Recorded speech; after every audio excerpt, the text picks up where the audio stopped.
Hey everyone, welcome to another QuintelDesigns.com tutorial.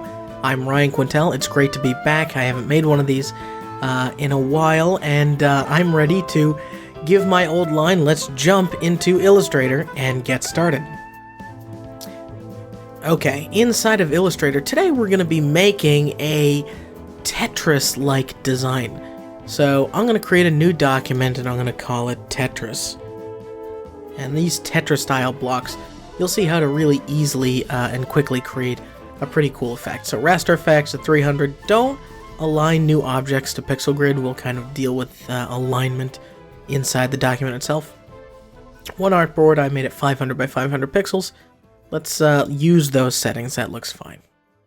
So let's go and grab our rectangle tool, and we're going to make rectangles in a kind of interesting way. First thing we're going to do is click and create a 30 by 30, you can see I've done this before, pixel rectangle.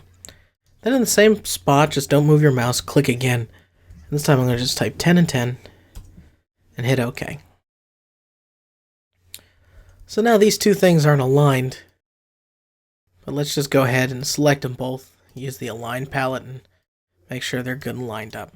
Now there's a reason why I chose those numbers, and it's based off of how the keyboard works inside of Illustrator, at least by default. So I'm going to take this middle square here, and I'm just going to do a Command 2 and lock it down so I can't select it.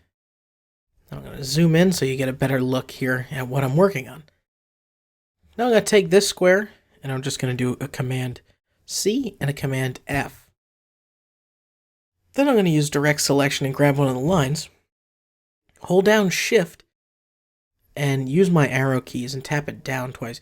You can see what Shift does is move it in 10 pixel increments, and because we have 30, 10, 20, 30. So there it is, 10, 20, and that's good. Then what I'm going to do is use direct selection and grab the top left corner of the smaller rectangle, hold down Shift and tap right once, tapering it in like that. Over on the other side, same thing, top right, over.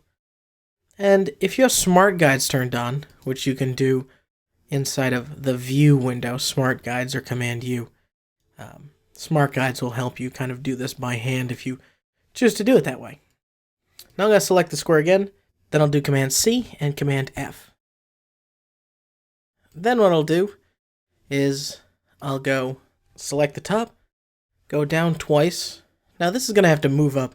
I selected the top and moved it down because it's harder to grab the bottom with this other rectangle we made in the way. So select that square, hold down Shift and tap up twice. So you can already see our Tetris form taking shape. The bottom left corner, I want to click and grab that. Move it over to the right. Bottom right corner, move that over to the left. Again, all while holding Shift on the keyboard. Now that I've got two of these made, I'm going to hold down Shift and select them both, do a Command C and a Command F, which is paste in place. And then I'm just going to hold down Shift, and you can see my cursor, my crosshair here, turn into a rotate tool. Holding down Shift, I'm going to rotate the two that I just pasted around. And you'll know you have the right thing when you get these little ribbon flags here on every corner, kind of sticking out. Then I'm going to take all of these and we're going to color each of them based on lighting shading. So let's say that the light is really over here, right? Now if the light's over here, the top's going to be pretty bright, or let's even say it's up here.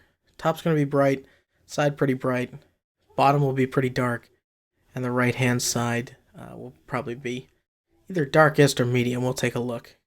The top is brightest, bottom probably be darkest. So the top, go over to your color swatches and just pick a really light gray. On the left hand side, we can go a couple tones down. And the bottom's going to be real dark. And then the right hand side is going to be slightly darker. So I may even lighten up this gray just by one tone. And I'm going to go Just make sure that's the lightest gray. So I like where those are. I'm going to hold down Shift, select them all, and then over in the color palette, just select the swatch and hit no swatch color, or no stroke color, rather. Then we have this sort of square here that doesn't really fit with our design, so I'm going to do Command Option 2, which will unlock it, and I can just delete it. The square inside is really our guide for how these things can look.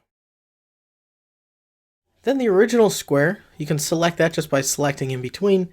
Let's go over to the color palette, and instead of white, let's make it something like blue. That's good, but it's only tough to see because it's only in the middle at the moment. I also want to go to the stroke palette and make sure that the stroke sits totally outside this object, so these 4 squares aren't affecting the stroke. Now these 4 trapezoids, or I call them squares, they're trapezoids, that we made, hold down Shift and select those all again, and then over in your transparency menu, instead of normal mode, let's put them in overlay. Overlay kind of makes your darks more saturated and darker, your tops brighter and lighter, and you're starting to get, if we zoom out, the Tetris block effect that we're looking for. So I'm going to delete this little light source. And then the last thing I'll do is select the middle here and just change the stroke to be a little bit more blocky. That bevel joint is more correct. Now I'm going to select everything. You can hit Command A to do that, or click and drag over like I just did. And then Command G to group. So this is all one thing. Now here's a Tetris block. It's officially 1 unit of Tetris. Now the way we'll do this is, let's make some classic Tetris shapes just by copying and pasting. I'm going to hold down Option and drag it out, and wait for the smart guides to turn that line green. And you can see that's close. I may tap it over once. Same thing again. Over here, and tap it over. Over here, tap it over. And they do the 5, right? You can see that, and then I'll tap it over. So I know that's 1 Tetris block. Then we'll make a few copies of this, just so we can experiment and create the rest of our Tetris blocks. So what are some of the other Tetris block designs? I know we have the 4 stack, which is the perfect square. So again, wait for the green lines to lock, and then just use your arrow keys to tap once and align it. If it's not working with this left and right align, like I'm having trouble, I zoom way in, and I just move it very carefully until it locks into place like that. And that's what Smart Guides gives you, which is pretty nice. So that's extra. Delete that. Then we have the one that's 4, right? And then it has 2, like this. Now that's not it. It actually doesn't have this or this. And as you can see, this isn't even, so we're just getting close and lock it together like that. That looks nice. So what other Tetris blocks are there? Oh, there's the L, right? Where we take one of these and we put it right there. I think that's right. Somebody's going to correct me if that's not the right one. I can't remember if it's that or if it's this. I feel like it's not that.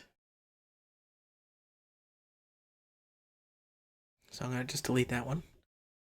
I know there's one that we can get from the square.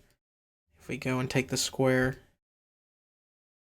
and simply move the blocks over so they're aligned this way, you can see, again, when you just move them kind of far away, they don't line up. You really want to take that extra second and lock them together like that so you get the right shape.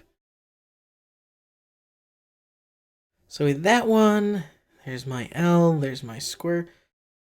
I feel like I'm missing one, and I'm not sure which one it is. And like I said, if you know it, feel free to tell me which one it is, or actually make it, and then tweet me and show me. And we'll say that these come this way, and they also come this way, right? And then these come this way.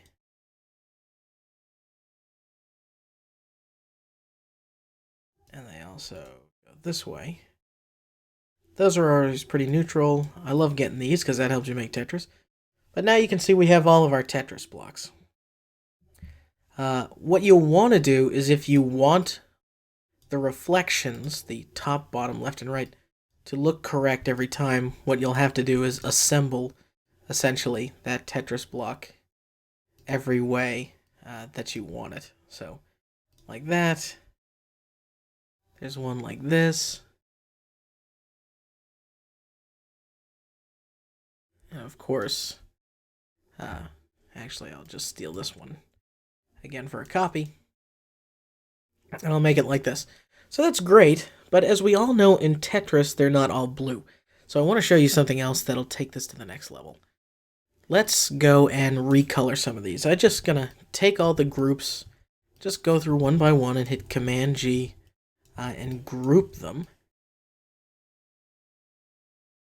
And then once you have the groups, let's go in and recolor them, which is kind of fun. So the way we're going to do that is select one, and I'll zoom in so we can get a good look at it. And then I'll go to Edit, Edit Colors, and Recolor Artwork. Now this is a complicated palette, and there's a lot you can do with it. If you've used it before, you're probably familiar. All I'm interested in at the moment is the hue, saturation, and brightness sliders. And let's just take the hue and bring it over to, say, the green spectrum. That's a little too bright. So bring that down and just hit OK. And now we have a green one.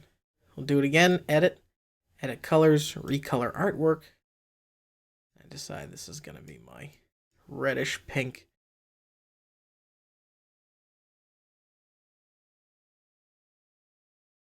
I got more for traditional red. That looks cool. And then let's do yellow, right? Edit, Edit Colors, Recolor Artwork. And then over here in my hue, I'll pick yellow, and I just love the way that looks right away. So now, you can see how to quickly create the Tetris effect to really any object you have in your mind, and then of course recolor it so you can get a lot of use out of your existing colors. Now there's a lot more you could do to these Tetris blocks. You could add fancy reflections, you could make each of the corners gradients so they have an extra sense of polish. You can even change from black lines to colored lines so that they feel a little bit more collected, or connected rather, with each other. But that's the tip. So that's how you make Tetris shapes in Illustrator. Remember guys, tweet me at Ryan Quintel or visit quinteldesigns.com for even more and to ask me questions. I'll see you next time.